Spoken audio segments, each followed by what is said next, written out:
Parfois, la vie nous emmène sur des chemins inattendus, où l'amour ne se manifeste pas selon le calendrier commun. Il arrive, en son temps, comme une fleur rare qui s'ouvre quand les racines ont eu le temps de s'enfoncer profondément dans la terre. L'amour tardif n'est pas une défaite, mais une transformation, une préparation intérieure où chaque étape, chaque solitude, chaque épreuve prépare l'âme à une rencontre authentique et durable. Nous allons explorer, à travers la sagesse de Carl Gustav Jung, comment ce temps d'attente est en réalité un temps sacré, un kairos, un moment divin d'accomplissement personnel et spirituel. 1. Quand l'âme prépare l'amour, la beauté du temps mûr. Ce que beaucoup appellent retard dans la quête amoureuse est en fait un alignement avec un rythme plus profond, celui de l'âme qui mûrit. L'amour tardif n'est pas le fruit du hasard ni le résultat d'une défaillance. Il est l'expression d'un travail invisible mais puissant qui se déroule dans l'intimité de l'être. Jung, dans son exploration des âmes, nomme ce temps un kairos, un moment unique, parfait, un temps divin. Ce n'est pas un retard, mais une préparation. Dans cette attente, la solitude n'est pas une punition, mais une étape nécessaire. Elle forge la personne, la pousse à se confronter à elle-même, à ses zones d'ombre, à ses blessures profondes. Ce chemin intérieur, parfois ardu, est indispensable pour que l'amour futur soit entier, qu'il ne vienne pas combler un vide superficiel, mais qu'il soit la rencontre de deux êtres entiers. Ce temps de solitude invite à la maturation. Il ne s'agit pas d'un vide, mais d'un espace fertile où se cultive la conscience de soi. C'est dans ce silence intérieur que la personne devient capable de se connaître, d'aimer ce qu'elle est, d'accueillir sa complexité sans peur ni jugement. La solitude, loin d'être un isolement, devient un espace sacré où se déploie la capacité d'aimer autrement. Ceux qui trouvent l'amour tardivement ont souvent traversé des phases où les tentatives précoces ont échoué, non par incapacité, mais parce que leur âme n'était pas encore prête. Jung suggère que ces expériences sont des étapes indispensables pour affiner la compréhension de soi et de l'autre, pour dépasser les illusions et les projections. L'amour véritable ne peut naître que lorsque la personne a cessé de chercher à être complétée, mais qu'elle est déjà complète en elle-même. Ainsi, l'amour tardif est le fruit d'un parcours spirituel, d'une alchimie intérieure qui transforme le plomb des blessures en or de la sagesse. Ce temps divin, ce kairos, ouvre la voie à un amour mature, un amour qui ne dépend pas des circonstances extérieures, mais qui émane d'une plénitude intérieure. 2. Se rencontrer avant de rencontrer l'autre. Il y a ceux qui veulent aimer pour se sentir complets, et il y a ceux qui, après de longs détours, comprennent qu'aucun amour ne peut réparer ce qu'ils refusent de rencontrer en eux-mêmes. Ce que Carl Jung appelait le processus d'individuation commence là, dans ce moment de lucidité où l'on comprend que l'amour n'est pas une béquille, mais un miroir. Tant que vous cherchez un partenaire pour combler vos vides, vous risquez de tomber amoureux d'illusions, de silhouettes qui correspondent à vos besoins plus qu'à votre essence. Le masque que l'on porte dans le monde, cette persona que l'on affiche pour se faire aimer, est souvent aussi celui que l'on cherche chez l'autre. On veut qu'il soit parfait, stable, lumineux, sans ombre ni faille. Mais personne ne peut entrer dans cette projection irréelle. C'est pour cela que tant de relations échouent dès qu'elles touchent la vérité. Parce que derrière les sourires se cache une peur partagée, celle d'être vu tel que l'on est. Et paradoxalement, c'est ce dévoilement, cette nudité intérieure, qui rend l'amour réel. Jung parle de l'ombre comme ces parties de nous que nous avons refoulées, niées, oubliées. celle que l'on cache même à nos meilleurs amis. Et c'est là que la transformation devient radicale. Car au lieu d'un amour basé sur le besoin, il s'agit d'un amour né d'un surplus. Deux personnes qui n'ont plus besoin d'être comblées, mais qui ont tellement appris à se tenir debout qu'elles peuvent marcher côte à côte sans se porter l'une l'autre. Cette forme de relation est rare, car elle demande un long travail. Elle ne vient pas à 20 ans, ni parfois même à 30. Elle vient quand le soi est prêt à être vu et que l'on a cessé de fuir ses recoins sombres. Avant de chercher l'âme sœur, il faut devenir une âme sœur pour soi-même. Cela peut paraître mystique, mais c'est un fait psychologique puissant. Nous attirons ce que nous sommes prêts à reconnaître. Si vous êtes dans le flou intérieur, vous croiserez des gens flous. Si vous êtes en paix, vous attirerez des présences paisibles. La qualité de notre amour dépend de la qualité de la relation que nous entretenons avec notre propre cœur. Troisième, le temps sacré des cœurs en gestation. Certains cœurs ne se livrent pas à la première occasion. Ils ne s'ouvrent ni sous l'effet d'un regard, ni parce qu'on leur a dit que c'était le bon moment. Ils ont besoin d'un autre rythme. Ce ne sont pas des cœurs paresseux, ni peureux, encore moins indifférents. Ce sont des cœurs en gestation. Ils ne sont pas faits pour courir, mais pour mûrir. À l'inverse des romances instantanées où tout s'enflamme en quelques semaines, ces âmes-là avancent lentement, non par prudence, mais par profondeur. Leur amour n'a rien de pressé, parce qu'il pressent quelque chose de plus grand. C'est ici que Jung introduit une distinction capitale, celle entre le temps humain, chrono, et le temps de l'âme, kairos. Chronos est celui qui dicte les horloges, les anniversaires, les conventions sociales. C'est lui qui murmure que vous êtes en retard, que vous auriez dû être marié à 30 ans, avoir des enfants à temps, une maison, une sécurité. C'est le temps du monde, rapide, pressant, exigeant. Mais Kairos, lui, est un autre battement. C'est celui du moment juste, de la parfaite rencontre. Il ne regarde ni l'âge, ni le calendrier. Il regarde la maturité intérieure. Il vient quand tout est prêt, pas avant. Il est donc possible, et même fréquent, que certaines personnes ne trouvent l'amour qu'à 50 ans, ou plus tard encore, parce que leur âme avait besoin de ce temps pour devenir ce qu'elle est. Elles ont dû d'abord s'arracher aux attentes des autres, traverser des déserts affectifs, guérir de vieilles blessures, apprendre à aimer la solitude. Tout cela n'était pas un détour, c'était le chemin. Un chemin qu'on ne voit pas de l'extérieur, mais qui transforme tout de l'intérieur. Les histoires d'amour qui surviennent tard portent souvent un parfum de destin. Il y a quelque chose d'irréel dans leur synchronie. Deux êtres qui se croisent par hasard, mais au moment exact où tous deux ont enfin fait la paix avec eux-mêmes. Ils ne sont plus en chasse. Ils ne cherchent pas à remplir un vide, à coller un pansement. Ils ne fuient plus la solitude. Ils ont appris à lui parler. Et c'est précisément là, dans cette plénitude silencieuse, que l'amour les rejoint. Ces rencontres n'arrivent pas à ceux qui supplient, mais à ceux qui accueillent. Elles se produisent quand les attentes ont été brûlées, quand le cœur a cessé d'exiger et s'est mis à écouter.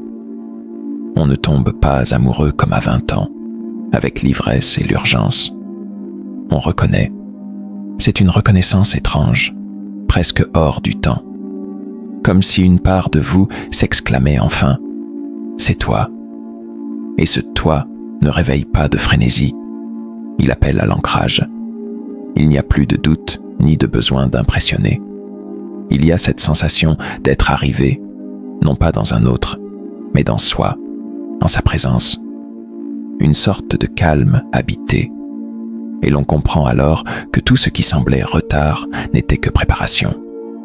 Que le temps, avant que l'or apparaisse, le plomb doit pourrir.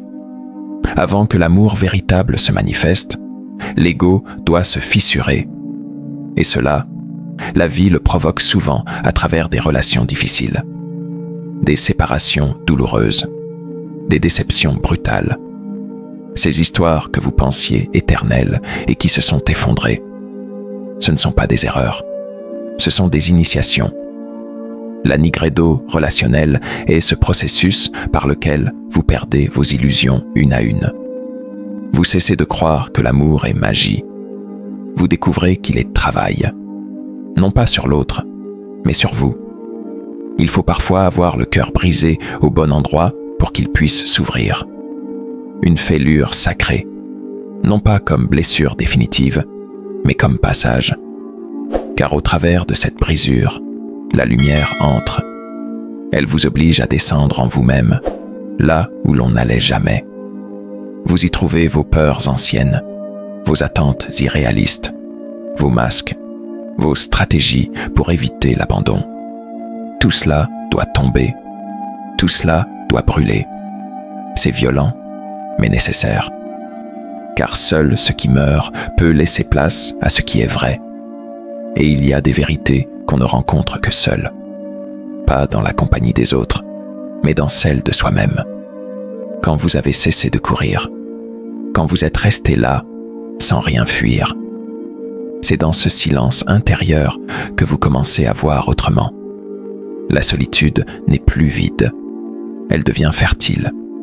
Vous y apprenez à vous suffire, à créer, à respirer, à vous aimer sans condition. Et cette capacité à être seul, vraiment seul, devient la fondation de toute future relation sincère. Parce que l'amour qui naît après la nigredo est d'une autre nature. Il ne cherche pas à compenser, mais à célébrer. Il ne fuit pas la douleur, car il a appris à la traverser. C'est un amour qui n'a plus besoin de promesses tapageuses. Il se construit dans l'authenticité, dans la lenteur, dans la profondeur. Deux êtres qui ont vu leur propre enfer peuvent enfin s'offrir un ciel. Non pas parfait, mais réel. La souffrance consciente, disait Jung, est la clé. Non pas souffrir pour souffrir, mais accepter de ressentir ce qui est là, sans chercher immédiatement à s'en distraire. C'est cette disposition à accueillir la douleur, à lui donner un sens, qui fait naître une nouvelle maturité. Et dans cette maturité, l'amour n'est plus une quête. Il devient une rencontre sacrée. Pas parce qu'on l'a provoqué, mais parce qu'on s'est rendu prêt à le recevoir. 5. Les blessures de l'enfance, racines invisibles de l'amour adulte. On croit souvent que l'amour commence à l'âge adulte, dans un regard échangé, une main frôlée, une promesse murmurée. Mais en réalité, il commence bien plus tôt. Il commence dans les bras d'une mère qui console, ou pas, dans la voix d'un père qui rassure, ou se tait. Ce que nous vivons dans l'enfance devient le moule silencieux de notre manière d'aimer. Jung l'avait compris avec une clarté troublante. Les figures parentales intérieures conditionnent notre capacité à aimer et à être aimé. Et tant que ces archétypes, mère et père intérieurs, restent blessés, nous risquons de reproduire sans fin les mêmes scénarios affectifs. Il y a ceux qui fuient l'intimité parce qu'ils n'ont jamais connu la sécurité dans l'attachement. D'autres qui s'accrochent trop, persuadés qu'ils doivent se rendre indispensables pour ne pas être abandonnés. Et puis ceux qui aiment en secret, dans le silence, incapables de croire qu'ils méritent une présence pleine. Tous ces comportements ne sont pas des défauts de caractère. Ce sont des cicatrices, invisibles, mais bien réelles. Elles sont inscrites dans le tissu même de notre psyché. Elles agissent dans l'ombre, sabotant nos relations malgré notre bonne volonté. Jung insistait sur l'importance de rééduquer ces voix internes. Tant que notre mère intérieure est critique, distante, incapable d'accueillir, nous risquons de tomber amoureux de personnes qui reflètent cette dureté. Si notre père intérieur est absent, dur ou humiliant, nous risquons d'attirer des partenaires fuyants, autoritaires. Le chemin de la guérison passe par la tendresse envers soi. Non pas un narcissisme superficiel, mais un retour patient vers l'enfant intérieur blessé. Celui qui a appris à se taire, à s'adapter, à cacher ses besoins. Lui redonner la parole, le prendre dans les bras, symboliquement ou émotionnellement. C'est entamer un processus que Jung appelait la fonction transcendante, l'unification des contraires en nous. L'adulte écoute l'enfant. L'ombre est intégrée et la psyché commence à respirer autrement. Ce travail intérieur est exigeant. Il demande du courage, mais il transforme radicalement nos relations. Parce que désormais, nous ne demandons plus à l'autre de nous réparer. Nous l'invitons à marcher avec nous. Ce n'est plus un besoin désespéré, c'est un choix conscient. Et dans ce choix, il y a une liberté nouvelle, une douceur nouvelle. Nous devenons enfin capables de recevoir un amour qui ne nous ressemble pas forcément, mais qui nous respecte. Et cela change tout. 6. Quand l'amour naît du trop-plein et non du vide. Il existe une révolution silencieuse que peu de gens osent entreprendre. Celle de devenir émotionnellement autonome. Non pas froid, détaché, hermétique, mais entier. Cette autonomie intérieure n'est pas une fermeture, c'est une plénitude. Elle ne nie pas le désir d'aimer, mais elle le transforme. Elle le fait passer d'un appel à l'aide à une offrande. Carl Jung appelait cela l'autocontention, la capacité à contenir sa vie intérieure sans avoir besoin de l'autre pour survivre à soi-même. Et quand cette maturité est atteinte, l'amour qui s'ensuit prend une toute autre forme. C'est un amour qui ne demande pas, qui ne quémande rien. Il est calme, stable. Il se présente comme un prolongement de l'identité, pas comme un remplacement. Ceux qui ont passé de longues années à guérir, à s'apprendre, à se relever, ne cherchent plus à fusionner avec l'autre pour se sentir vivants. Ils veulent simplement partager ce qu'ils sont déjà devenus. Ce n'est pas un amour d'urgence, c'est un amour d'abondance. Le piège du besoin, lui, est omniprésent. Il pousse à chercher quelqu'un pour éteindre la solitude, calmer les angoisses, rassurer les insécurités. Mais ce type de relation est fragile. Dès que le besoin change ou diminue, l'amour vacille. Car sa base n'était pas l'authenticité, mais la dépendance. Jung ne condamnait pas ce phénomène. Il le comprenait. Mais il insistait. La profondeur ne commence que là où le besoin cesse d'être le moteur principal. Quand on commence à se suffire à soi-même, tout change. Les silences ne font plus peur. L'absence n'est plus un vide, mais une respiration. On cesse de chercher chez l'autre des choses qu'on n'est pas encore capable de se donner. Et surtout, on apprend à aimer pour le simple plaisir de voir quelqu'un exister tel qu'il est, sans vouloir le changer, le capturer, l'ajuster. L'amour n'est plus une solution. Il devient un espace sacré, une résonance entre deux êtres complets. Ce n'est pas une illusion romantique, c'est une maturité énergétique. Ce type d'amour, autosuffisant et libre, rayonne. Il attire sans bruit. Il éveille sans contraindre. Il donne envie d'entrer, mais jamais de s'agripper. Et paradoxalement, c'est dans cette absence de pression que les liens les plus profonds se tissent. Parce qu'ils naissent non de la peur d'être seul, mais de la joie de se retrouver. Une relation fondée sur cette base n'est pas sans défi, mais elle possède un ancrage que les passions précoces ignorent. Les disputes ne deviennent pas des menaces existentielles. Les différences ne sont pas des dangers. Il y a cette conscience mutuelle. L'autre n'est pas là pour me combler, mais pour co-créer. Ensemble, mais pas imbriqués. Unis, mais pas confondus. Et ce genre de lien arrive souvent tard, très tard. non parce que la vie a été cruelle, mais parce qu'elle a été précise. Elle vous a laissé le temps d'atteindre ce trop-plein intérieur, ce débordement d'être, à partir duquel l'amour véritable peut enfin commencer. Non pas comme une réparation, mais comme une extension naturelle de ce que vous êtes devenu. 7. La rencontre sacrée. Quand deux chemins intérieurs convergent. Il y a des histoires d'amour qui ne ressemblent à rien de ce qu'on a vu dans les films ou lu dans les livres. Pas de drame flamboyant, pas de rebondissements spectaculaires, pas de déclarations criées sous la pluie. Juste une évidence tranquille, un regard, une conversation, et l'étrange sensation que ce moment ne naît pas du présent, mais d'une mémoire ancienne, comme si les âmes se reconnaissaient avant même que les mots aient eu le temps de se poser. C'est dans cette subtilité que s'inscrit l'amour spirituel, celui que Jung décrivait à travers le concept de conjunctio, l'union alchimique de deux êtres complets. Ce type d'union n'arrive pas à tout le monde, pas parce qu'elle est réservée à une élite, mais parce qu'elle exige un parcours.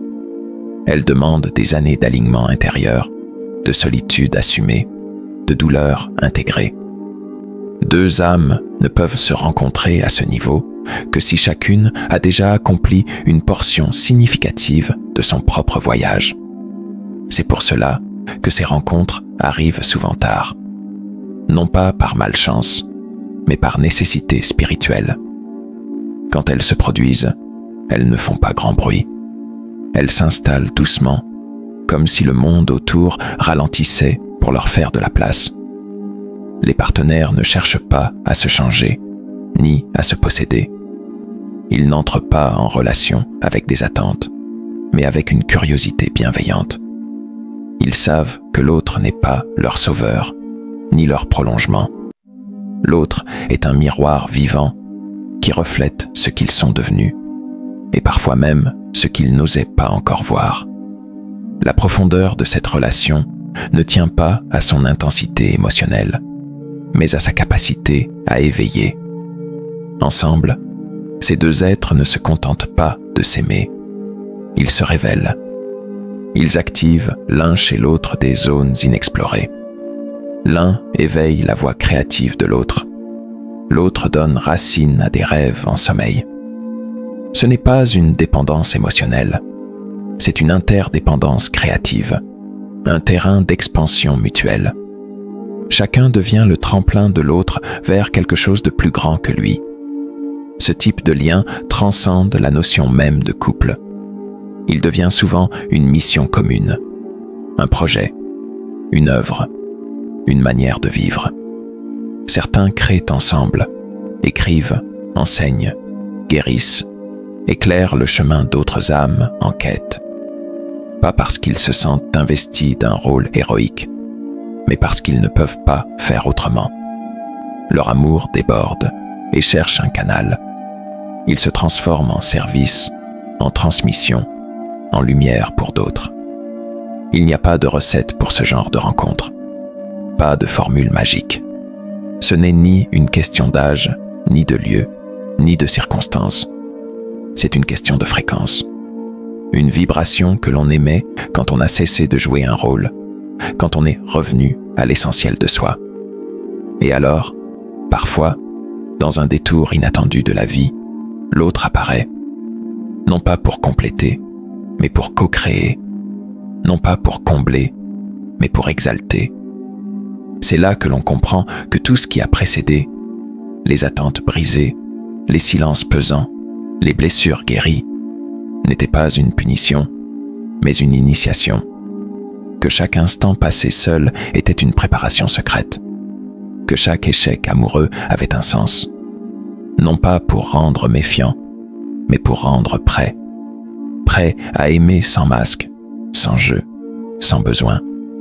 Juste pour le miracle que l'autre existe et qu'il soit là, maintenant, dans cette justesse inespérée. 8. Le sens ultime de l'attente.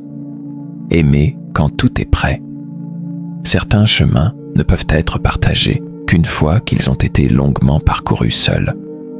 Il y a une sagesse secrète dans les années sans amour, dans les matins solitaires, dans les saisons traversées sans autre main que la vôtre pour vous soutenir. C'est dans ces interstices que naît une présence intérieure si solide qu'aucune absence ne l'ébranle plus. Et c'est souvent à ce moment précis, quand l'attachement à l'idée d'aimer s'efface, que l'amour arrive. Il ne vient plus comme un besoin, mais comme une bénédiction. Pas comme un miracle inattendu, mais comme la pièce finale d'un puzzle longtemps oublié. Il ne frappe pas à la porte en hurlant. Il entre en silence, comme s'il avait toujours été là, à attendre que vous soyez prêt. Prêt à aimer autrement. Prêt à accueillir sans projeter. Prêt à recevoir sans vous effacer. Ce genre d'amour ne redéfinit pas votre vie. Il la révèle. Il ne comble pas un vide. Il amplifie une présence. Il ne vient pas pour guérir, car la guérison a déjà eu lieu. Il vient pour co-créer, approfondir, ancrer. Et c'est peut-être ce qui le rend si précieux. Ce que vous avez longtemps interprété comme un retard était en vérité un soin. La vie ne vous a pas oublié. Elle vous a protégé. Elle vous a donné le temps d'évoluer au-delà de vos attentes superficielles. Elle vous a laissé l'espace pour découvrir vos zones d'ombre et de lumière, pour réapprendre à vous aimer, pour défaire les héritages familiaux qui sabotaient votre capacité à vous relier. Elle ne vous a pas puni. Elle vous a préparé, lentement, précieusement, profondément. Et quand la rencontre se produit enfin, vous savez, vous le sentez dans votre corps, dans votre cœur, dans cette partie silencieuse de vous qui n'a jamais douté, mais attendait avec patience. Ce n'est pas l'éblouissement des débuts, c'est une clarté, une cohérence, l'impression d'avoir retrouvé quelque chose que vous n'aviez jamais connu, une évidence intérieure. Le chaos émotionnel fait place à un calme habité. Il n'y a pas d'euphorie qui consume, juste un feu doux qui éclaire. C'est à ce niveau de conscience que les relations deviennent véritablement sacrées. Non pas dans un sens mystique déconnecté, mais dans une réalité incarnée. Vous regardez l'autre et vous voyez non seulement ce qu'il est, mais tout ce qu'il a traversé pour être là. Et lui voit pareil en vous. Deux chemins parallèles, deux cœurs sculptés par l'épreuve, deux âmes rendues solides par les silences. Quand ils se rejoignent, ce n'est pas pour créer une dépendance, c'est pour créer un monde. Et dans ce monde, il n'y a plus de course, plus de comparaison, plus de peur. Il n'y a que la gratitude, celle de se reconnaître enfin, celle de comprendre, dans chaque regard échangé, pourquoi l'attente était si longue, mais si juste. Tout ce qui a été vécu, souffert, transcendé, trouve enfin sa place dans cette simple présence partagée. Alors si vous êtes encore seul, si vous doutez, si vous vous demandez pourquoi l'amour tarde à venir, retenez ceci. Ce n'est peut-être pas un retard, c'est peut-être une délicatesse, un timing sacré, un kairos. Et votre seule mission n'est pas d'attendre avec impatience, mais de vous préparer avec amour. Parce que l'âme qui vous est destinée ne viendra pas combler un vide. Elle viendra reconnaître votre lumière, et la sienne brillera en écho. Et quand cela arrivera, tout prendra sens. Vous regarderez en arrière et vous comprendrez que rien n'a été perdu. Tout a été offert, lentement, parfaitement, au moment juste.